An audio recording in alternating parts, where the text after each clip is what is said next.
اگر آپ کو قضا نماز پڑھنا ہے تو صرف اور صرف فرض نمازوں کی قضا کرنا، البتہ عشاء کی نماز قضا کر رہے ہیں تو الوتر کی بھی قضا کریں گے۔ غور سے سنیے، اگر کسی وجہ سے کسی کی فجر کی نماز قضا ہو گئی ہو تو وہ 12 بجے یعنی زوال آفتاب سے پہلے سنت و فرض دونوں کی قضا کرے گا، دونوں کی قضا کرنا۔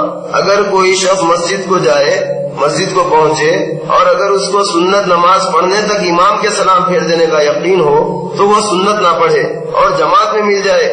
جب فرض نماز ادا ہو گئی ہو تو سنت کی قضا نہیں۔ اگر فرض کے ساتھ سنت فوت ہو یعنی فجر کے، تو وہ بھی زوال آفتاب سے پہلے اگر آپ نماز قضا کر لے رہے ہیں تو سنت و فرض دونوں کی قضا پڑھنا پڑے گا۔ اگر ظہر کے وقت آپ کو یاد آئے تو آپ صرف اور صرف 2 رکعت فرض نماز کی قضا کریں گے، سنت کی نہیں۔ اور ظہر کی صرف 4 رکعت فرض نماز، اور عصر کی صرف 4 رکعت فرض نماز، اور مغرب کی صرف 3 رکعت فرض نماز، اور عشاء کی صرف 4 رکعت فرض نماز اور 3 رکعت وتر کی بھی قضا کریں گے۔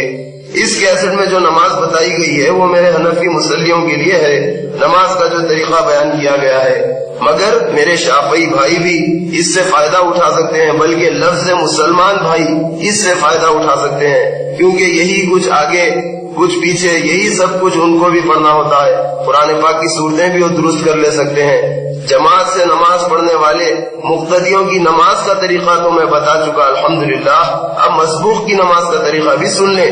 مسبوق یعنی وہ شخص جو امام کچھ رکعتیں یا سب رکعتیں پڑھنے کے بعد آئے، یعنی اس کی 1 یا 2 یا 3 یا 4 رکعتیں چھوٹ گئی ہیں، تو وہ تکبیر تحریمہ یعنی اللہ اکبر کہہ کر ہاتھ باندھ لے اور ثنا نہ پڑھے۔ اگر امام قرات پڑھ رہا ہو، اکثر ناواقف حضرات ہاتھ باندھتے ہی ثنا پڑھتے ہیں، خواہ امام قرات ہی پڑھ رہا ہو، جو بالکل غلط ہے، کیونکہ ثنا پڑھنا سنت ہے اور قرآن کا سننا واجب ہے۔ جب آخری قاعدے میں امام کے ساتھ بیٹھا ہو تو صرف تشہد پڑھ کر خاموش بیٹھا رہے۔ جب امام دوسرا سلام پھیرتے تب یہ بغیر سلام پھیرے اللہ اکبر آہستہ کہتے ہوئے اٹھ کھڑا ہو اور چھوٹی ہوئی رکعتیں پوری کرے۔ اب سب سے پہلے ثنا پڑھے، پھر سورہ فاتحہ، پھر کوئی سورہ، اس کے بعد رکوع سجود۔ اگر یہ دوسری رکعت ہو تو قاعدے میں بیٹھ جائے، پھر تیسری اور چوتھی رکعت پڑھ کر اپنی نماز پوری کر لے۔ اس کو یہ خیال رہنا چاہیے کہ یہ اپنی چھوٹی ہوئی نماز پوری کر رہا ہے، امام کے ساتھ جو رکعت نہ مل سکی وہ رکعتیں ترتیب وار پڑھ لے۔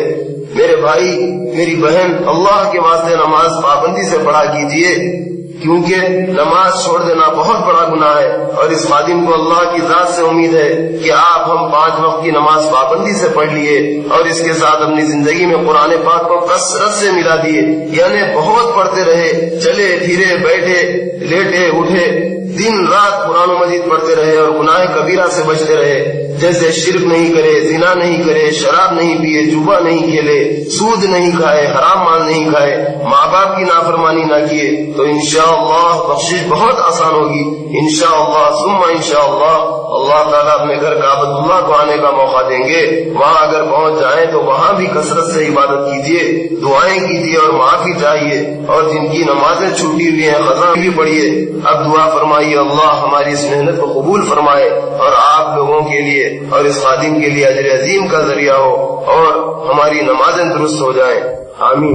میرے بزرگوں، دوستوں، بھائیوں اور بہنیں، بالخصوص ان پڑھ، نابینا، کم بینائی والے، انگلش میڈیم والے اور ضعیف حضرات، ایک ضروری اعلان اور خوشخبری سنیے۔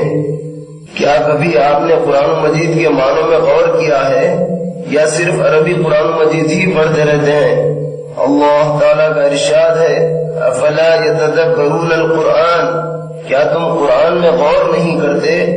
غور کرنے کا سنہری موقع ہر مسلمان کو چاہیے کہ قرآن مجید کو پڑھے اور اس کے معنی میں غور کرے، سمجھے اور اس پر عمل کرے۔ اور آپ چاہیں تو صرف 15 دن میں پوری قرآن پاک کی صحیح پڑھائی سنتے ہوئے معنی بھی سن لے سکتے ہیں۔ اللہ نے اس خادم القرآن کو توفیق عطا فرمائی اور اپنے فضل و کرم اور بے انتہا احسان سے اس خادم القرآن کی آواز میں مکمل قرآن پاک میں ترجمہ رکوع کا رکوع ریکارڈ کروا دیا ہے۔ 1.5 گھنٹے کے 30 کیسٹ، ایک کیسٹ میں ایک پارہ میں ترجمہ رکوع ترجمہ ریکارڈ کیا ہوں۔ اس کا ہدیہ صرف 850 روپے میں فون کا بیگ آج ہی حاصل کریں۔ آخرت کی فکر کریں، گھر میں قرآن پاک پڑھنے اور سننے کا ماحول بنائیں، رحمت نازل ہوگی. جزاکم اللہ خیر. السلام علیکم ورحمۃ اللہ وبرکاتہ.